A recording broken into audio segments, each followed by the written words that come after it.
بسم اللہ الرحمن الرحیم۔ میں ہوں وارث تسلیم رضا، ایک نئے ویڈیو کے ساتھ۔ آج کے کیلنڈرز اور آج کی حدیث۔ آج کی جو حدیث ہے وہ مال ہڑپ کرنے والوں کے بارے میں ہے۔ آج اس پہ ڈسکس کریں گے جو لوگوں سے ادھار پیسے لے کر ہڑپ کر جاتے ہیں، ان کے بارے میں نبی کا کیا فرمان ہے۔ آج کا اگر کیلنڈر ہم دیکھیں تو اگر اسلامی مہینے کی بات کریں تو آج 19 محرم کا دن ہے، اور اگر ہم بات کریں انگریزی مہینے کی تو آج 8 ستمبر، اور اگر ہم دیسی مہینے کی بات کریں تو آج 24 بھادرو بروز منگل کا دن ہے۔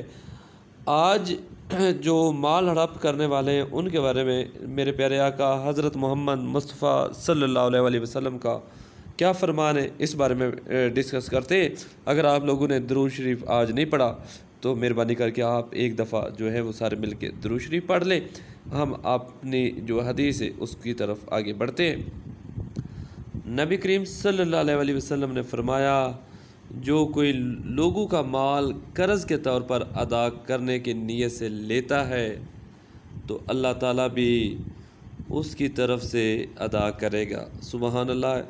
یہ جو نیت کر لیتا ہے کہ میں یہ مال جو ہے وہ واپس کروں گا، اور جو کوئی نہ دینے کے لیے لے تو اللہ تعالیٰ بھی اس کو تباہ کر دے گا۔ اللہ تعالیٰ ہمیں اپنی حفظ و امان میں رکھے۔ جب بھی ہم کوئی کسی سے چیز ادھاری لیں تو یہ نیت ضرور رکھیں کہ میں نے اس کو واپس لوٹانی ہے، اس کو واپس کرنی ہے، اور تب کرنی ہے جو آپ وعدہ کرتے ہیں اس پہ پورا اترنے کی کوشش کریں۔ یہ صحیح بخاری کی 2387 نمبر حدیث ہے۔ اللہ آپ کو خوش اور آباد رکھے۔ مجھے اجازت، اللہ حافظ۔